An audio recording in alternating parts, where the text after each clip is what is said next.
Haleluya. Haleluya. Silakan Bapak Ibu Saudara. Haleluya.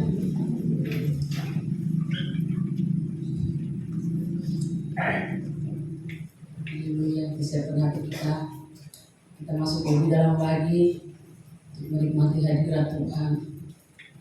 Haleluya.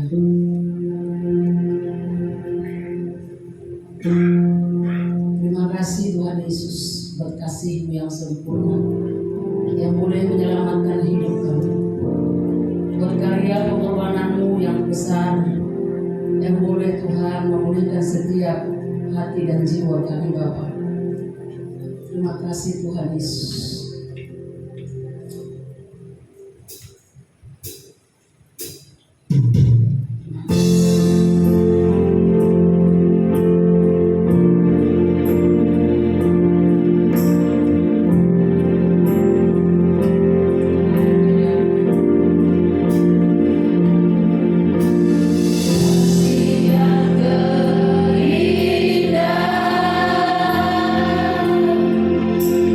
Ah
yang sanggup memulihkan setiap kami Bapa, yang sanggup menjagarkan jiwa kami Tuhan Yesus. Terima kasih Bapa, kami mau lebih lagi memuji menyembah nama-Mu tempat ini. Bila segala pujian kami Tuhan menjadi dupa yang harap di hadapan-Mu. Bagi yang siap bersorak-sorai, mari sama-sama katakan amin. Haleluya, haleluya. Bapak Ibu Saudara, saya untuk hampir berdiri. Kita mau lebih lagi masuk dalam lebih daripada Tuhan. Bersorak-sorai memuji nama Tuhan. Amin. Amin. Haleluya.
Haleluya.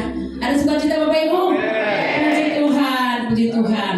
Sebab kasih dia Tuhan lebih baik dari hidup kita. Amin. Haleluya. Silakan dulu Bapak Ibu Saudara. Haleluya. Haleluya. Siapkan hati kita. Kita menerima kebenaran firman Tuhan pagi hari ini. Haleluya. Kami percaya Tuhan, firman Tuhan yang boleh kami dengar pada siang hari ini tidak kembali dengan sia-sia, tapi kami bawa pulang berkat firman Tuhan yang kami dengar siang hari ini. Haleluya. Kami percaya janji Tuhan, ya dan amin dalam kehidupan kami.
dan mulia.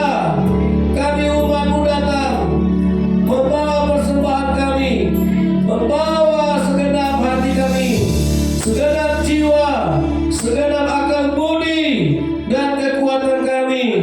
Kami datang sebagai penyembah-penyembah-Mu yang menyembah Allah di dalam roh dan dalam kebenaran. Tuhan, lawat kami supaya kami pulang tidak sebagai orang berdosa. Kami pulang sebagai orang yang diselamatkan, yang dibenarkan, yang dibentuk, yang dilahirkan kembali dari bani yang tidak fana. Itulah firman Allah yang hidup dan yang kekal. Tuhan Yesus, ajarlah kami, gembalakanlah kami, jadikanlah kami domba-domba yang mendengar suara gembalanya, yang menuntun kami ke jalan yang benar, yang menyegarkan jiwa kami, yang melegakan batin kami. Ya Tuhan, yang memuaskan hati kami. Engkaulah Yesus Tuhan, gembalakanlah kami. Berilah kami telinga yang seorang murid, supaya kami mendengar firman-Mu dan melakukannya. Di dalam nama Yesus Kristus, kami serahkan hati kami menjadi hati yang baik, menjadi hati yang subur, supaya firman-Mu jatuh di tanah yang baik, bertumbuhlah, berakar sampai 100 kali lipat. Haleluya. Tuhan Yesus, berfirmanlah Engkau sebab kami menerimanya. Amin. Silakan duduk Bapak Ibu yang dikasihi oleh Tuhan. Haleluya. Tuhan Yesus memberkati kita. Shalom. Shalom. Wah, masih kurang keras. Padahal saya tadi dari Kabun sudah habis pelayanan, ini yang ibadah yang kedua. Shalom. Keserapan. Haleluya. Saya tadi sempat sarapan ada 3 sendok aja. Ya, habis itu makan pepaya 1 potong. Berangkat. Jadi tidak gara-gara itu nggak bisa bilang shalom. Sekali lagi shalom. Ya, haleluya. Sekarang judul firman Tuhan begini: orang kaya sukar masuk surga. Saudara yang dikasih oleh Tuhan, ini perkataan Yesus yang punya surga. Ini bukan tafsiran. Orang kaya, Yesus berkata, sukar masuk surga. Adakah saudara melihat itu sebagai sesuatu yang serius? Atau selama ini kita dengar tapi kurang serius? Ya, sehingga kalau saya tanya semua orang pengen kaya, semua kita pasti pengen kaya. Ketika kita pengen kaya, kita abaikan peringatan Yesus. Ingat, kalau engkau merasa kaya, ingat, orang kaya sukar masuk surga. Lebih mudah seekor unta masuk lubang jarum daripada orang kaya masuk surga. Nah, haleluya, saudara. Nah, ada apa? Apakah Tuhan membenci orang kaya? Oh, tidak. Apakah Tuhan tidak senang melihat orang-orang percaya? Tapi sekarang bagaimana supaya orang kaya itu bisa masuk surga? Amin. Nah, kan gitu. Siapa yang kaya? Ya, paling nggak kita sendiri lah bilang kaya. Ya, kalau kita kalau orang kaya menurut dunia, menurut majalah Forbes, orang kaya itu orang yang banyak uangnya di deposito, yang banyak investnya, yang banyak rekeningnya, yang banyak uangnya. Itu menurut majalah Forbes, sehingga mereka urutkan orang paling kaya sampai sebanyak itu. Nah, orang kaya menurut Tuhan adalah bukan orang yang mengumpulkan hartanya, tapi saudara, ya, kita semua bisa menjadi orang kaya di hadapan Tuhan apabila saudara bisa menjadi berkat bagi orang miskin. Apabila hartamu bisa dinikmati orang miskin. apabila uangmu bisa dinikmati orang susah, apabila bajumu bisa engkau berikan, apabila makananmu bisa engkau berikan, apabila uangmu bisa engkau berikan. Saudara yang dikasihi oleh Tuhan, memang kita tidak mendapat balasan dari orang yang kita beri. Syukurlah, alhamdulillah. Ya saudara, istri saya sama anak-anak saya lihat saya menangis itu pulang dari Malaysia. Saudara, saya nangis karena saya bersyukur Tuhan. Luar biasa. Semuanya. Saya tidak ada pengeluaran. Bukan saya mau cari-cari.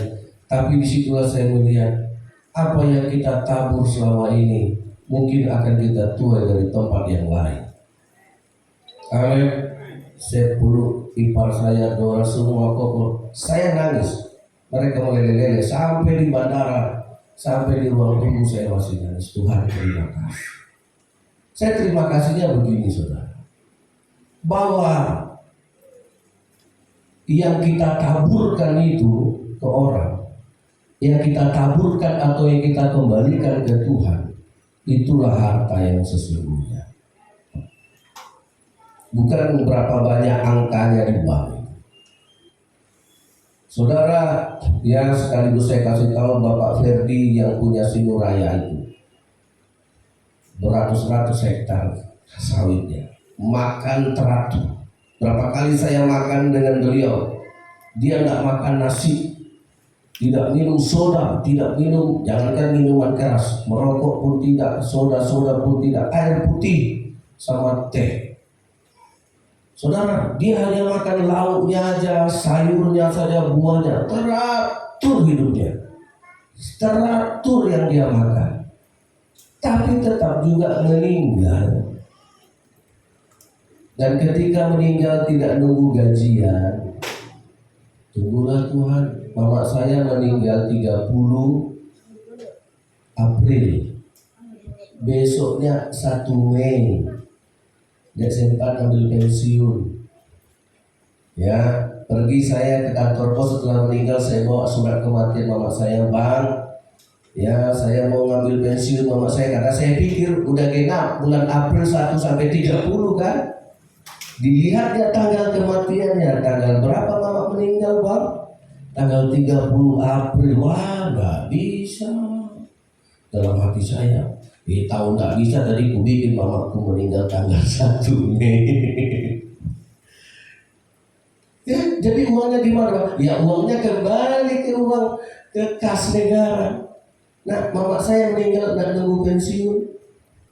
Tanggung mak 1 hari lagi pensiunmu turun. Lumayan. Nah, saya udah senang tuh dapat pensiun mama tuh yang terakhir kali. Wah, nggak dapat saudara. Ya kalau kita mau mati kapan aja mati, tinggal semuanya. Amin.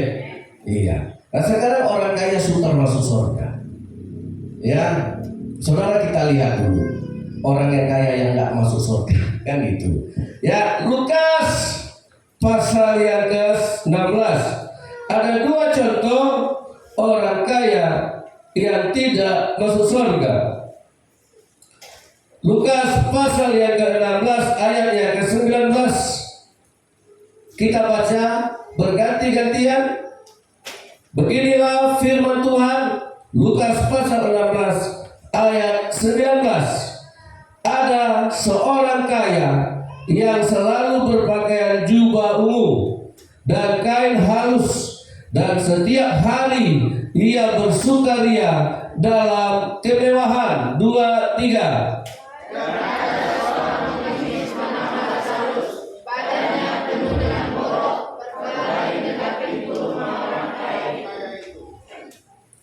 Dan ingin menghilangkan laparnya dengan apa yang jatuh dari meja orang kaya itu, melainkan anjing-anjing datang dan menjilat boroknya. Silakan jemaat semuanya ikut membaca ayat 2, 3.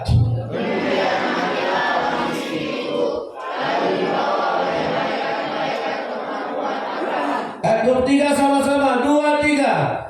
Orang kaya itu juga mati lalu dikubur, dan sementara ia menderita sengsara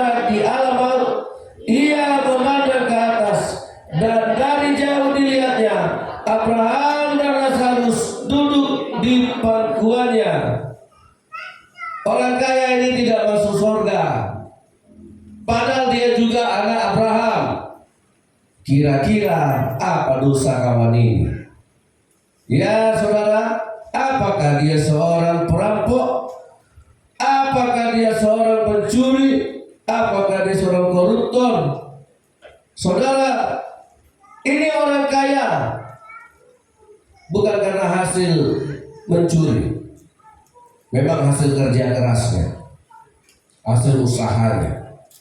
Tapi kenapa dia nggak masuk surga?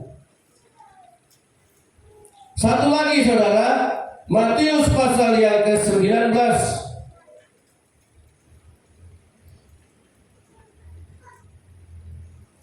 ayatnya yang ke-16. Sekali lagi saya mengundang kita membaca firman Allah, karena iman timbul dari pendengaran akan firman. Amin. Ya, saya harap berikanlah suara saudara untuk firman Tuhan. Berganti-gantian orang muda yang kaya. Ada seorang datang kepada Yesus dan berkata, "Guru, perbuatan baik apakah yang harus kuperbuat untuk memperoleh hidup yang kekal?"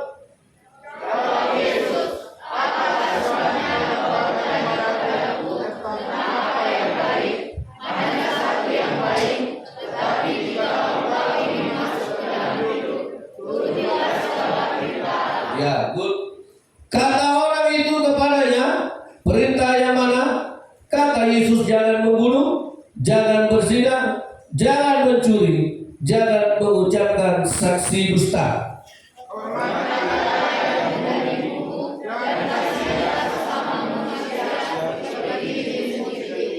Kata orang muda itu kepadanya, semuanya itu, ini orang baik bro, ya, semuanya itu telah kuturuti, apalagi yang masih kurang? 2, 3.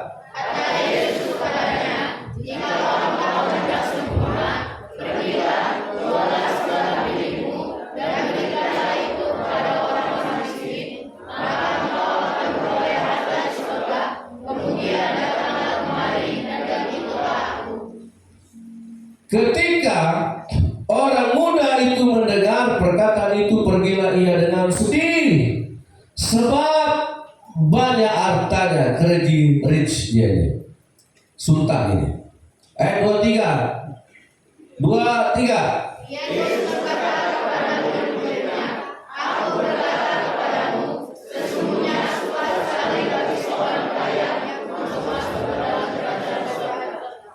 Sekali lagi aku berkata kepadamu, lebih mudah seekor unta masuk melalui lubang jarum daripada seorang kaya masuk ke dalam kerajaan Allah. Haleluya. Nah, jadi saudara yang dikasih oleh Tuhan, ini peringatan yang keras. Ya, yang seringkali orang lupa karena banyak uangnya, seringkali lupa karena banyak emasnya, seringkali lupa karena banyak hartanya. Nah saudara, kenapa orang kaya ini sukar masuk surga? Padahal dia bukan orang jahat. Dikatakan Yesus, "Sudahkah engkau melakukan perintah Allah? Jangan membunuh, jangan berzina, hormati orang tua." Ya, saya sudah lakukan itu semua. Terus kenapa dia tidak masuk surga?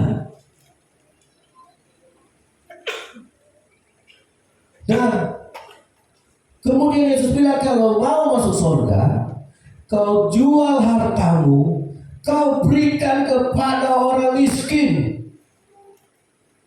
dan kau punya harta di surga. Dia tidak mau. Nah sekarang begini saudara, kenapa dia tidak mau?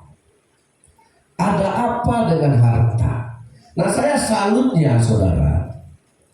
Tadi di Lukas pasal 16, orang kaya yang kaya raya tiap hari berpesta, mati masuk surga. Di depan hidungnya, di depan rumahnya ada orang miskin. Di sini juga ada. Yesus cerita orang kaya dan Yesus juga cerita orang miskin. Nah, Zakheus juga kaya. Ketika Zakheus yang kaya, dia juga bilang, Tuhan, separuh hartaku kukasih orang miskin. Nah, kalau Zakheus itu orang kaya masuk surga. Nah, saudara, selalu ada. Harta kita memang gak kita bawa ke surga. Tapi bagaimana caranya engkau punya harta di surga? Uang kita tak bisa kita masukkan koper, terus mati, dikubur dengan kita. Lapuk itu uang. Saudara punya, ya ada dulu pengusaha minyak di Meksiko.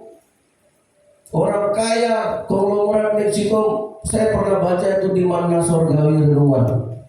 Ketika dia mati, saudara, dia ingin dikubur dengan semua perlengkapannya. Kalah Hotman Paris.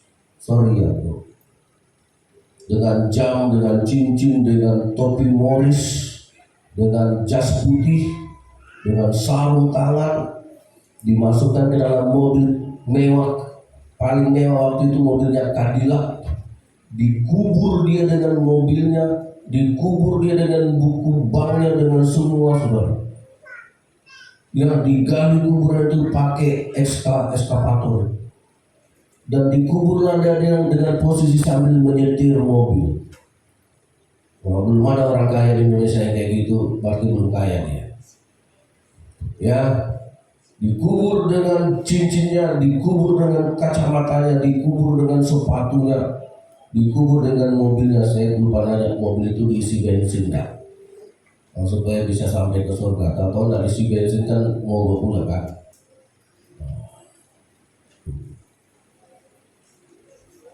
Mati dia. Itu sampai ke surga? Enggak juga. Nah, apa rumusnya? Apa rumusnya sehingga engkau mengeraskan hati? Sehingga ada satu orang miskin di depan rumah orang kaya yang miskin namanya Lazarus hanya makan remah-remah roti. Coba kita lihat sekeliling kita. Ya, lihat coba. Sekitar kita mungkin ada orang yang tadi pagi nggak makan, terus pulang gereja masih mikir, ada nggak nasi di rumah? Pernah nggak kita?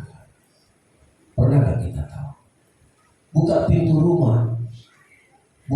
rumah pagi-pagi, ya kan, sambil nyapu rumah. Pernah nggak terpikir, ada nggak orang yang nggak makan di sekitar dia? Pernah nggak terpikir, bisa nggak orang miskin itu bersuka cita kita buat? Saya pernah baca, ini benar atau tidak saudara lah yang menilai. Teman saya namanya Pendeta Yunias Suparyogi, yang seminggu berikutnya masuk lagi posting, dia memposting begini, ciri-ciri tetangga miskin. Ini saudara yang nilai ya. Ciri-ciri tetangga miskin, lampu terasnya mati. Ya, maaf. Nah, itu saudara terjemahkan, itu saya baca di postingan. Saya lihat, lantas siapa yang mati ya? Saya nggak punya tetangga, saudara. Gereja mantap, lampunya 3 itu di depan, kaya di gereja. Saya lihat, lampunya 2 nyala tiap malam. Saya lihat rumah saya itu juga rupanya. Itu saudara yang nilai. Benar nggak menurut saudara? Ya, tidak atau ya? Berarti mati lampu. Bilang tidak, berarti mati lampu. Nah, itu coba direnung-renungkan aja. Jangan gara-gara itu itu kan nggak ada di Alkitab. Betul, nggak ada di Alkitab, itu di Facebook kawan. Nah, saudara, orang kaya ini suka masuk surga. Why? Nah, sekarang kita lihat dulu kekayaan ini. Ya, kalau doa saya terjemah kaya masuk surga. Amin. Ya, itu saya mau yang itu. Dan itu bisa kok. Oke. Nah, apa itu kekayaan? Di dalam kitab Matius, nah, pasal 13 ayat yang ke-16. Terus saya nggak salah itu ya. Oh bukan. 23. Oh 22. Matius 13 ayat 22. Ya ganti. Nah, perhatikan Alkitab saudara. Saya baca Alkitab saya. Yang ditaburkan di tengah semak duri ialah orang yang mendengar firman itu, lalu kekhawatiran dunia ini dan tipu daya kekayaan menghimpit firman itu sehingga tidak berbuah. Apa itu kekayaan di sini? Saudara baca kan?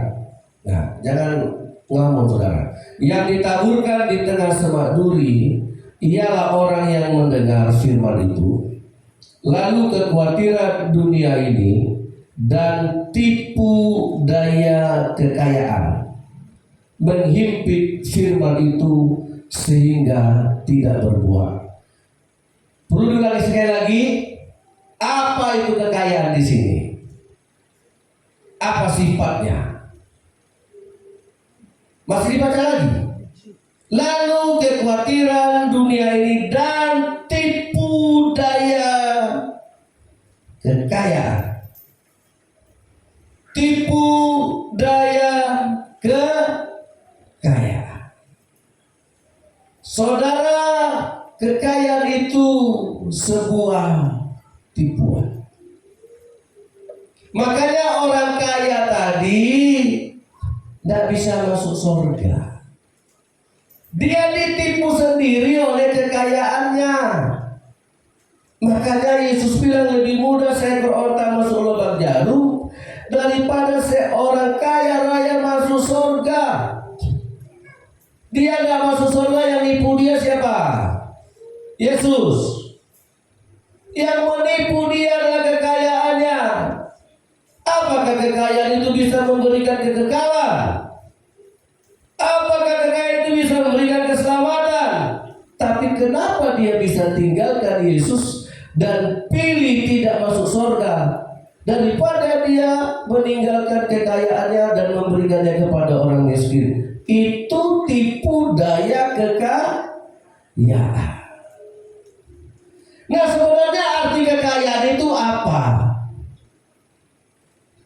Ini walaupun halal kekayaan saudara ya, tidak hasil korupsi, murni hasil panen saudara, yang dari pencurian ya jelas. Ini, nah, ada apa dengan kekayaan sehingga engkau tidak masuk surga? Ternyata dalam kekayaan ada tipu menipu. Dan kalau tipu, harta kekayaan itu menjadi harta kita juga. Itulah kualatnya kita. Ya, itu makanya anak-anak, kalian harus belajar dari sekarang. Jangan terobsesi, makan di HP-ku, makan di sepatuku, makan di baju. Saudara, ada waktunya Tuhan pasti beri. Amin. Nah, apa itu kekayaan? Walaupun kekayaan saudara hasil gaji, hasil yang benar, tapi saudara lihat itu sarangnya penyambung. Ya, kita pelan-pelan. Matius pasal yang ke-6. Ya, ini semua perkataan Yesus. Matius 6 ayat 19 dulu kita baca. Matius 6. Ya, ini agak banyak ayatnya sedikit. Saudara boleh catat. Anak sekolah saya suruh mencatat ya orang tua. Tolong anaknya diingatkan. Janganlah kamu mengumpulkan harta di bumi. Itu makanya ada peringatan ini. Di bumi lengan dan karat merusakkannya dan pencuri membongkar serta mencurinya. Oke? Nah, saya lompat saja langsung ke ayat 23, 24. Sama-sama, 2, 3. Tak seorang pun dapat mengabdi kepada dua tuan, Karena jika demikian, ia akan membenci yang seorang dan mengasihi yang lain. Atau ia akan setia kepada yang seorang dan tidak mengindahkan yang lain. Kamu tidak dapat mengabdi kepada Allah dan kekayaan itu disebut mamon. Kekayaan itu ada namanya. Kekayaan itu ada gelarnya. Kekayaan itu ada sebutannya. Apa sebutannya? Mamon. Saudara, mengalahkan iblis mudah bagi Yesus. Tapi mamon ini, di dalam mamon itu ada tipu daya.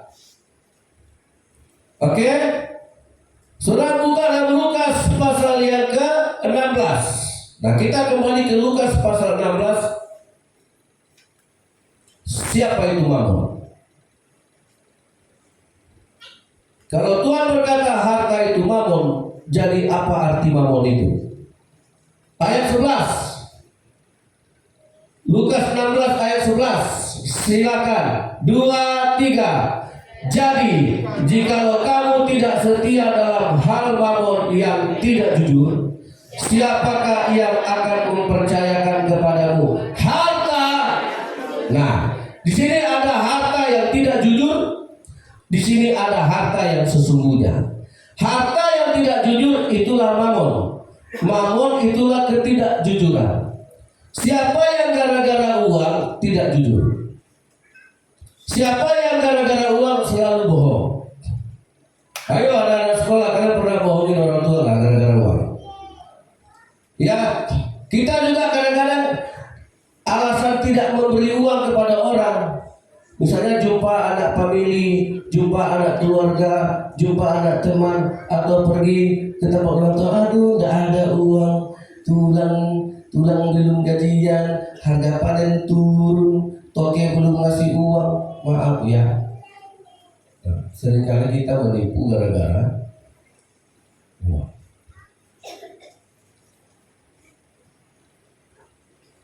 Nah, saudara, jadi mamon itu punya satu sifat, tidak jujur. Saudara, itulah arti mamon. Nah, sekarang saudara yang dikatakan pantasan orang muda yang kaya tadi tidak masuk surga. Dan makanya orang kaya yang setiap hari harus mengutip remah-remah roti yang jatuh dari meja tuannya itu tidak masuk surga. Karena apa? Tipu daya itu apa? Ingat, tipu daya bukan sifat. Tipu daya bukan karakter. Tipu daya itu adalah iblis. Iblis adalah bapak penipu, dan kebenaran tidak ada di dalam dia. Bapa dari segala pembohong, bapa dari segala pendusta, bapa dari segala penipu adalah iblis. Amin. Amin. Nah, makanya jangan sepelekan. Saudara, kalau gara-gara uang kita menipu, gara-gara uang kita bohong, gara-gara uang kita dusta, ada nggak orang begitu? Ada. Yang tadinya baik, yang tadinya waktu susah baik, hidupnya lurus, begitu banyak uangnya, mulai bengkok hatinya, mulai terjadi pendustaan, bahkan Tuhan pun didustai. Ada contohnya? Ada. Saudara, nah ini contohnya semua orang-orang baik ini, bukan pelacur, bukan pencuri, tapi orang-orang ini adalah orang yang menipu Tuhan gara-gara uang. Kisah Para Rasul pasal 5. Ayo coba perhatikan dan ikuti baik-baik. Ya, saya mencoba cukup simpel ya. Saya tadi coba orek-orek supaya saya simpelkan saja khotbah saya ini. Kisah Para Rasul pasal 5. Saudara perhatikan. Nah, kalian anak-anak sekolah yang kuliah perhatikan baik-baik ya. Kalau kalian mau kaya nanti, nggak susah jadi kaya. Ya, tapi jadi jujur itu. Kalau kalian kerja jujur, kalian kerja benar, saya yakin pasti diberkati Tuhan.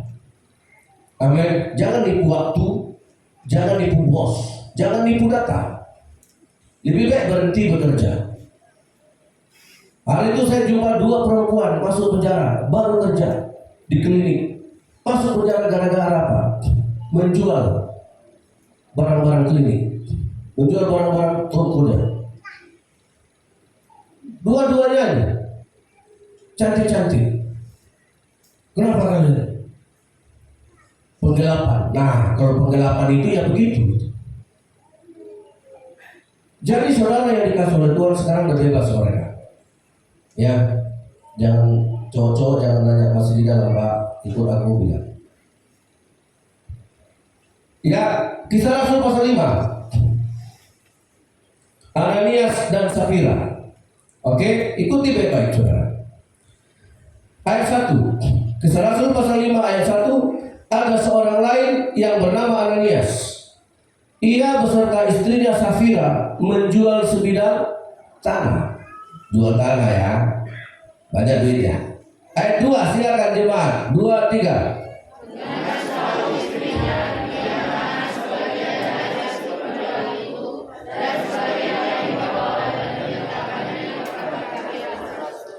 Tetapi Petrus berkata, Ananias, mengapa hatimu dikuasai? Nah, siapa Ananias? Ananias bukan pencuri, Ananias bukan penjudi, Ananias bukan preman. Ananias ini jemaat mula-mula yang rumahnya selalu dibikin kebaktian. Ananias ini pelayan Tuhan. Saudara, ini bukan pencuri, bukan ninja, bukan ngambil perdolan di kebun-kebun orang. Nah, ya lihat. Tetapi Petrus berkata, Ananias, mengapa hatimu dikuasai iblis sehingga engkau mendustai Roh Kudus, menahan sebagian dari hasil penjualan tanah itu? Ayat 4, silakan. 2, 3.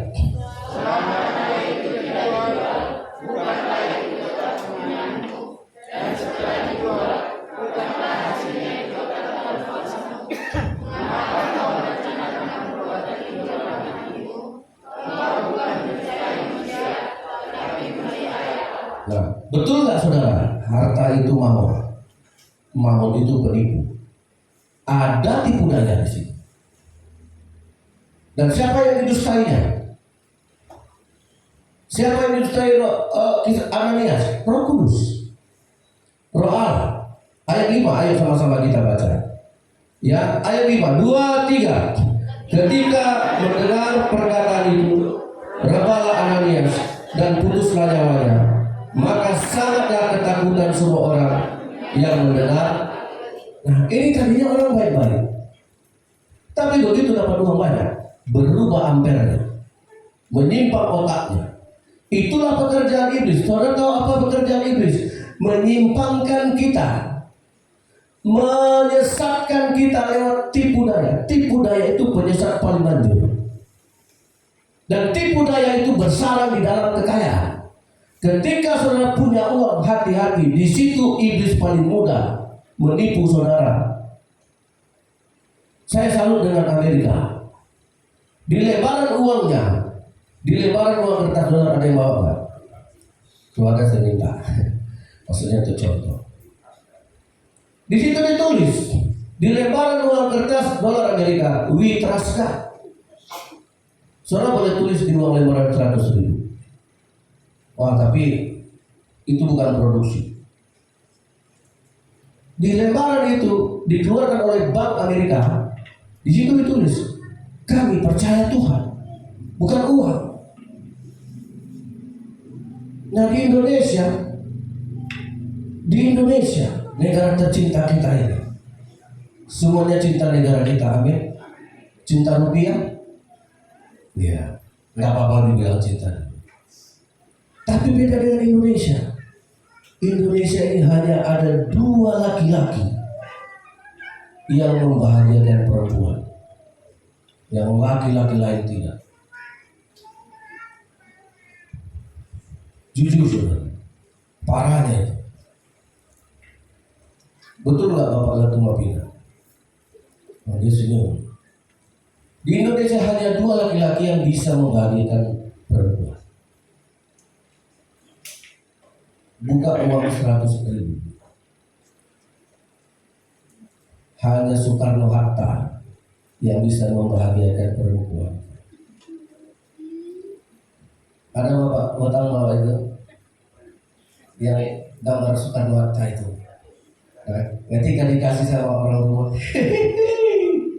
senyum, makanya saya bilang, ini kan ada lucu banget.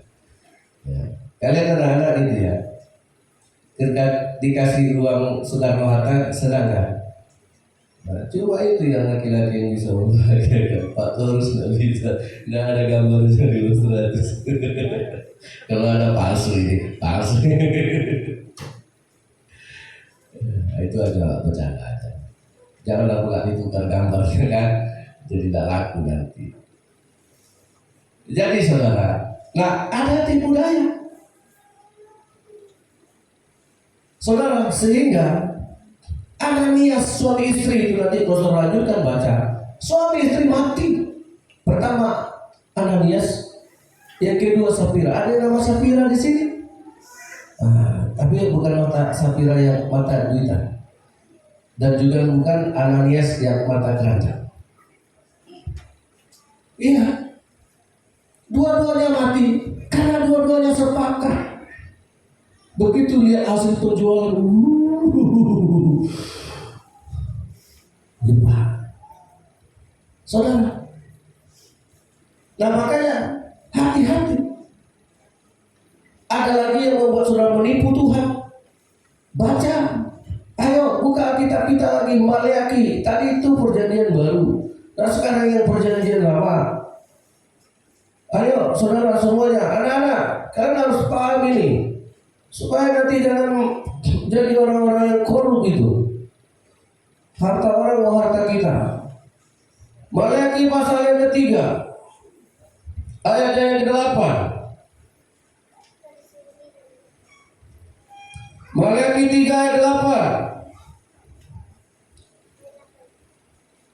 Bolehkah manusia menipu Allah? Jawabannya apa? Tidaklah jawabannya. Amin. Namun kamu menipu aku, tetapi kamu berkata, dengan cara bagaimanakah kami menipu engkau? Mengenai persembahan persepuluhan dan persembahan kudus.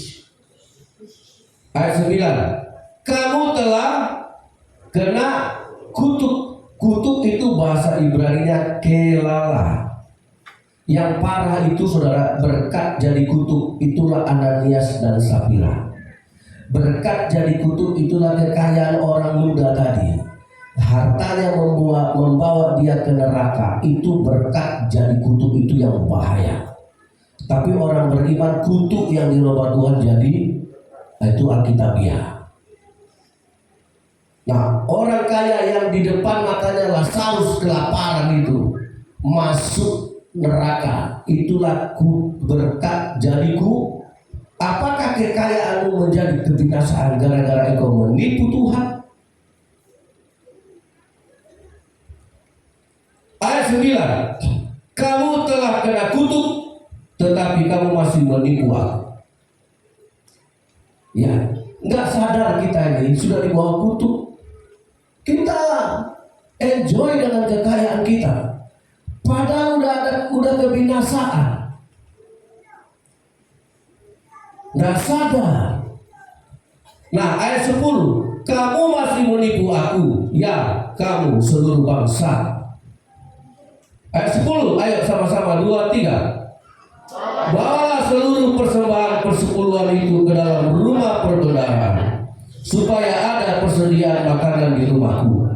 Dan ujilah aku, firman Tuhan semesta alam, apakah aku tidak akan membukakan bagimu tingkap-tingkap langit dan mencurahkan berkat kepadamu sampai.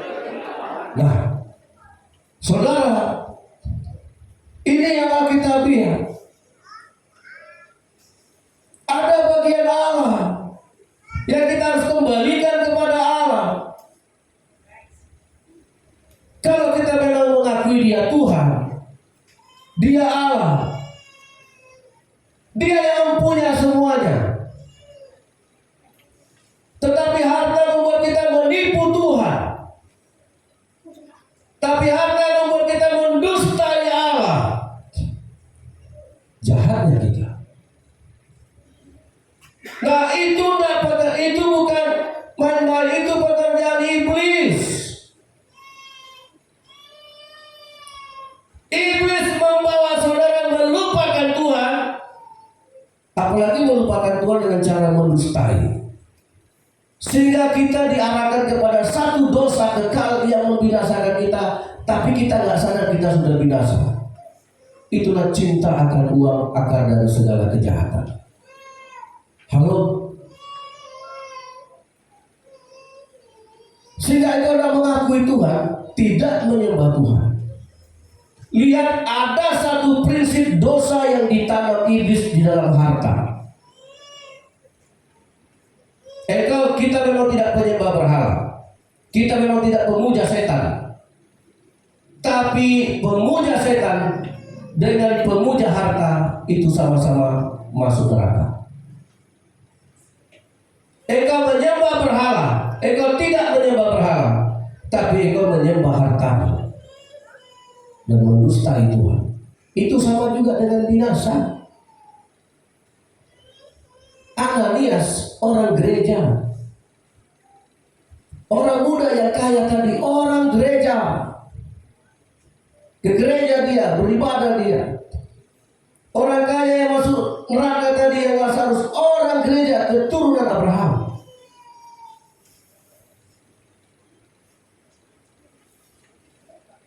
Tanpa kita sadari, kita udah di bawah kutuk kebinasaan. Sampai mati kita menikmati yang begini. Nah, saudara yang dikasihi oleh Tuhan, maukah engkau masih menipu Allah? Kembalikan bagian Allah. Gereja kita tidak menerima iuran. Ini gereja-gereja Tuhan. Ini pekerjaan-pekerjaan Tuhan. Semua kita hidup dari Tuhan. Saya hidup dari Allah.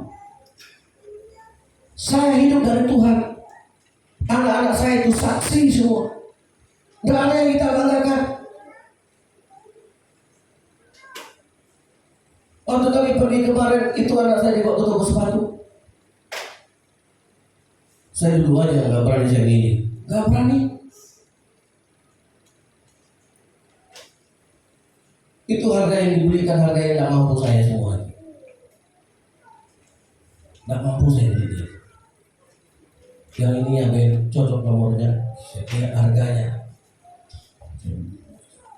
Enos, waktu yang ini ya, anak-anak saya kan duduk manis saja itu terserah apa ini, yang penting nomornya pas itu aja. Begitu dibawa ke kantor ke sebuah merek yang terkenal, mak ke sini dibawa. Saya duduk aja, terus saya bilang sama banyak-banyak, janganlah kau tas enak, jangan kau sepatu, tas sekolah aja lah, sepatu kan kau jarang pakai. Malu saya. Kata saya, ini harganya ini, ingat, saya bujuk dia, saya balikan dia ke tas sepatu. Ayo. Terus ditanya, banyak mana? Saya bilang, banyak tas sekolah aja. Malu. Nggak juga kita mau semua. Saudara, tadi saya nangis. Nggak ada yang mau disombongkan. Saya hidup dari kemurahan Tuhan. Saya bilang sama anak-anak saya, yang penting kita jangan berdosa sama Tuhan. Jangan kita berdosa gara-gara uang. Jangan kita menipu Tuhan gara-gara uang. Amin.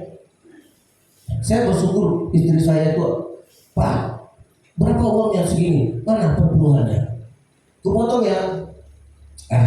Potong lah, potong. Ini saya jujur aja nih. Ya. Nah kadang-kadang saya dikasih uang minyak. Ini uang untuk beli minyak. Misalnya dikasih 500.000, ini uang untuk beli minyak. Datang itu saya, Pak, berapa uang minyak tadi? 500. Potong perpuluhannya ya? Ini tukang potong aja. Saya bilang, ini kan untuk minyak, bukan untuk kita potong. Ya kan kita pakai juga. Potong lah.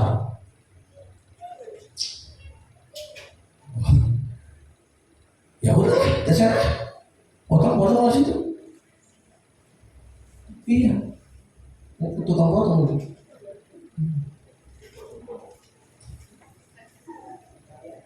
Nah saya jadi belajar gitu. Bapak dari ada terima? Ada Mak? Berapa? Maksudnya Bapak? Bukan Bapak tidak percaya sama Bapak. Berpuluhan ya. Pulang dari penjara. Ada tadi terima berkat? Ada Pak. Berapa? Sekian. Potong perduanya ya. Iya. Tukang potong. Istri saudara tukang potong nggak? Nggak rugi saudara. Nggak rugi. Saya pernah dijamin saya punya harta di surga. Saya nggak sombong, maaf. Karena saya kembalikanlah perpuluhan kepada Tuhan supaya ada perbenaran di rumah Tuhan. Di rumah siapa? Ya di rumah Tuhan. Mana rumah Tuhan? Saya tanya saudara, mana rumah Tuhan? Anak-anak, rumah Tuhan mana? Kalian udah kerja, kasih perpuluhan lah. Ada yang tahu rumah Tuhan? Ya rumah Tuhan kan saudara. Ini rumah Tuhan. Emangnya Tuhan poya-poya kan rumah kita? Begitu kita kasih perpuluhan terus Tuhan ganti dengan HP Pro Max 15. Ya rumah, supaya ada perbenaran di rumahku. Rumah Tuhan itu, nih, ini rumah Allah. Tidak ada yang bisa menyangkal itu.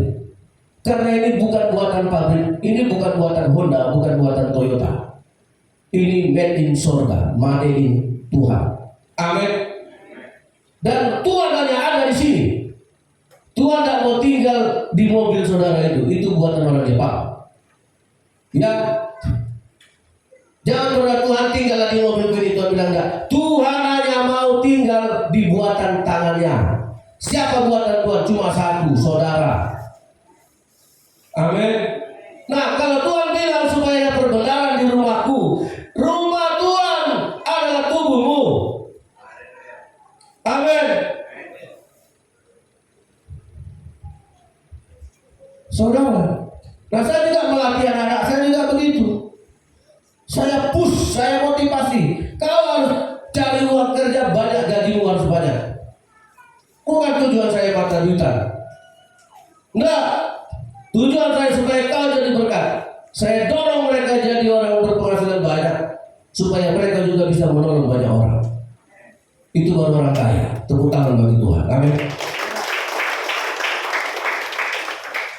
Tuhan kita mati masuk neraka. Nah itulah tipu daya. Tadi saya hampir lupa. Iblis menanamkan tipu daya itu supaya engkau melupakan surga gara-gara harta. Dan tanpa kita sadari kita sedang menyembah harta kita, memperbudak. Engkau tidak bisa mengabdi kepada dua Tuhan. Amin. Nah ini ayatnya yang terakhir. Sebenarnya saya punya dua babak, tapi babak satu lagi saya korbankan dari minggu depan. Kalau saya korbankan sekarang nanti tidak cukup waktu.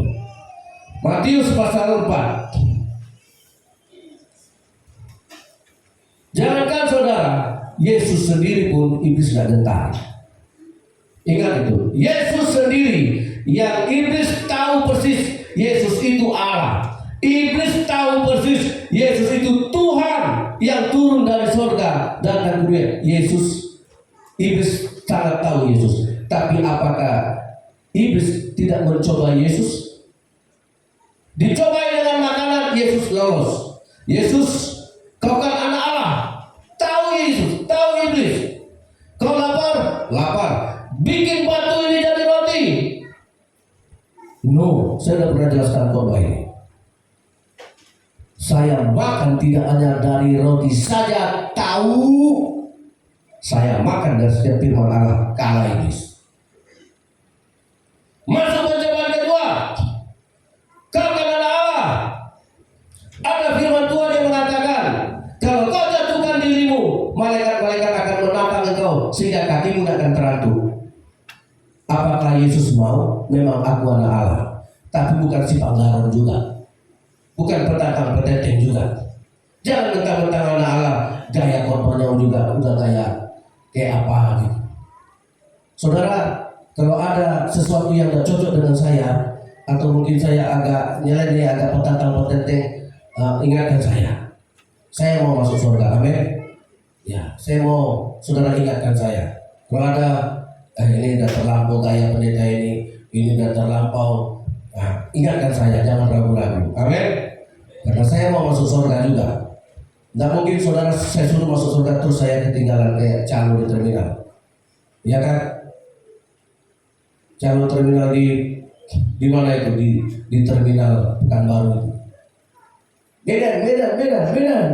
Jam berapa berangkat Pak? Jam 5. Medan. Naik semua ke Medan. Bus makmur berangkat ke Medan, calo tinggal. Abang udah ikut? Enggak. Saya tidak mau jadi calo. Masuk pencobaan yang ketiga. Nah, ini pencobaan terakhir dan bukan main-main. Matius pasal 4. Nah, kita baca ini terakhir ya saudara. Ini tidak menggunakan kata setan ya. Ada setan, ada roh jahat, ada penghulu gelap di udara, ada roh jahat di udara. Ya, ini iblis. Dan di sini saya teliti dalam bahasa asli, ini Lucifernya. Ini bos iblisnya. Ini rajanya iblis. Dan iblis membawa Yesus pula ke atas gunung yang sangat tinggi dan memperlihatkan kepadanya semua kerajaan dunia dan kemegahannya. Silakan ayat 10, ayat 9, 2, 3.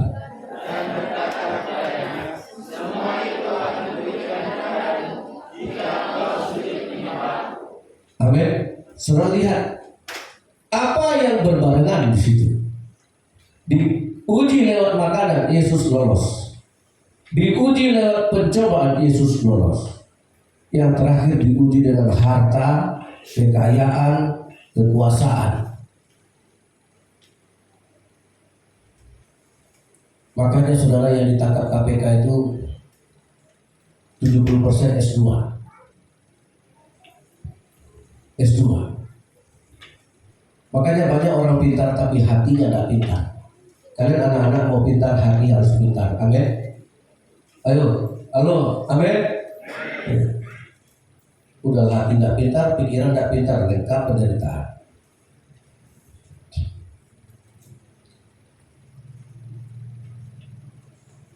Ya. Saudara, 4 orang kemarin ditangkap jaksa mengkorupsi 109 ton emas. Ada yang punya? Sekilo ada. 109 ton emas oleh PT Antam digelapkan. Bayarkan saudara. Saudara dapat jalankan 1 ton, dapat 3 kilo aja. Sekilo lah. Enggak 10 gram aja. Berapa 1 gram emas sekarang? 1.300? Udah gak tahu. Naik mulu. Ya udah biar aja lah. Ya, 109 ton. Ya, sahur 5 ton aja kita udah bangga. Berapa pada 5 ton Pak? Berapa luas hektar? Cuma 2 hektar, 5 ton mantap. Terus kok banyak? Iya dari tetangga.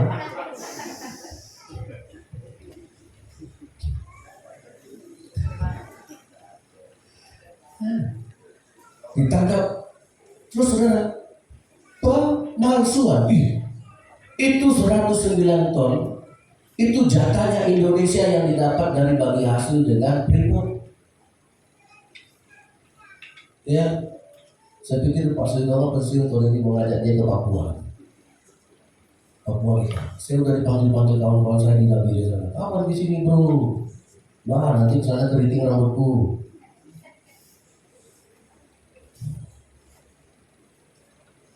Jadi saudara, jadi emas yang jatah Indonesia, yang bagian Indonesia ada 109 ton, digelapkan sama Tuhan, diganti emasnya. Mungkin dengan emas Susilo, emas Slamet, ya di Jawa banyak emas ya Pak ya. Mungkin mas-mas ini lah Om. Jadi yang dikasih sama kita itu enggak asli lagi. 109 ton, berapa kondisan itu ya?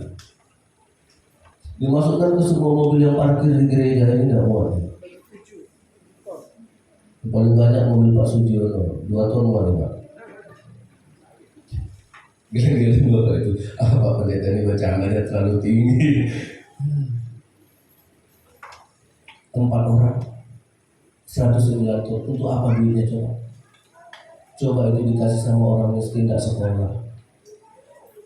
Amin. Saudara, nak diakonia gereja kita ini nanti saya mau bicarakan supaya tidak sekolah bisa sekolah. Amin. Iya. Kalau feeling saya mungkin diakonia kita ini udah di atas angka 5 juta. Mungkin. Tidak bisa. Kalau ada nanti yang tidak mampu seragam sekolah kita bantu dari gereja. Itu ada diakonia di gereja. Itu tidak untuk gereja, tidak untuk pendeta, tidak untuk Jadi saudara yang dikasih oleh Tuhan, jangan gara-gara harta kita masuk neraka. Amin. Itu ada iblis. Makanya saya belum jelaskan ya. Makanya kata Yesus, "Hai Yesus, kuberikan semua kekayaan ini, kuberikan semua kemegahan ini, kuberikan semua kerajaan ini, asal engkau menyembah aku." Apakah dengan menyembah, ya ini lihat, ketika orang menyembah hartanya itu sama dengan menyembah iblis. Jadi kenapa tadi orang tadi tidak masuk surga semua yang kaya-kaya tadi? Dia menyembah harta, itu sama dengan menyembah iblis. Makanya engkau tidak bisa mengabdi kepada 2 tuan. Amin. Menyembah itu pengabdian. Sedangkan menyembah Tuhan aja kita main-main, cari uang serius. Ke gereja pilek sedikit, kenapa tidak kerja? Mampet hidungku Pak Pendeta. Nah coba kalau kerja, dua-dua pun hidungnya mampet kerjanya. Hujan pun, banjir pun rela gotong Honda itu. Mana kerja, banjir di depan, dia nih sampai di banjir jatahnya Hondanya. Pernah gak ya angkat Honda gara-gara banjir di gereja? Kenapa? Banjir Pak Pendeta, terhambat kami. Nah, kalau pergi ke kerjaan, jumpa banjir, Hondanya digendong. Nah, enak juga. Makanya saudara, menyembah harta sama dengan menyembah iblis. Tuhan Yesus memberkati. Mari kita bertobat. Amin. Amin. Haleluya. Ku yakin saat kau berfirman, firman itu adalah Allah. Allah itu adalah firman.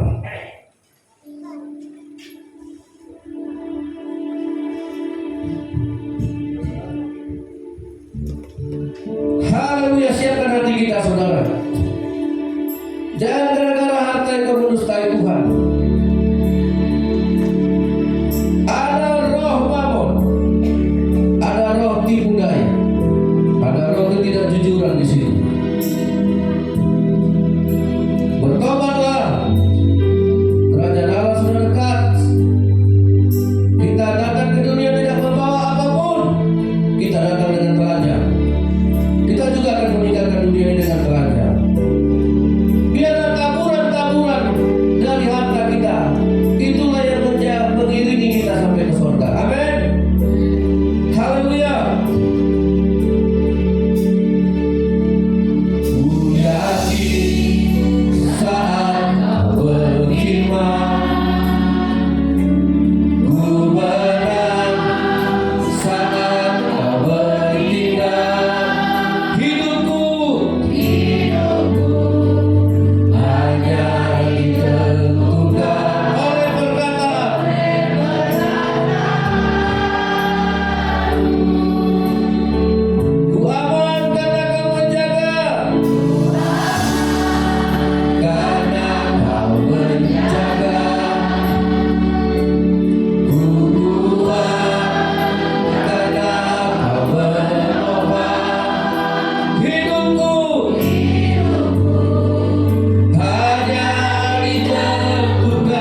mencintai uang, karena itu akar dari segala kejahatan. Ada tipu daya iblis, ada kuasa iblis yang membuat kami gagal menyembah Tuhan gara-gara harta, yang membuat firman itu mati, ditimpa oleh kekayaan, tipu daya kekayaan. Saudara, satu hal, apakah firman ini menjadi mati gara-gara ada kekayaan yang menghimpitnya? Adakah firman Allah ini akan menjadi mati karena kekayaan kalau dibesar kuasanya dari firman ini? Tolong direnungkan. Makanya banyak orang tidak mengembalikan milik Tuhan karena dia merasa berharga uang itu, menghimpit firman. Ketika engkau batal melakukan firman Tuhan, ketika engkau tidak melakukan dan meninggalkan firman gara-gara hartamu lebih besar, maaf, saya tidak menghakimi. Firman sendiri berkata, lebih suka orang kaya masuk surga. Di dalam nama Yesus, Roh Kudus urapi kami. Roh Kudus yang menginsafkan kami. Roh Kudus Tuhan, supaya kami selamat. Kami mau masuk surga. Kami mau hidup kekal. Kami datang ke dunia ini tidak bawa apa-apa, dan suatu hari nanti kami akan tinggalkan dunia ini juga tanpa membawa apapun. Tuhan yang memberi, Tuhan yang mengambil. Kami mau punya harta di surga. Kami ingin punya rumah di surga. Kami ingin punya kekuasaan, kejayaan di surga. Kami ingin punya rumah yang dipenuhi oleh berkat-berkat surgawi di kerajaan surga yang kekal sampai selama-lamanya. Haleluya. Semua kita yang percaya berkata amin. Minggu depan saya akan membawakan orang kaya yang masuk surga. Tuhan memberkati.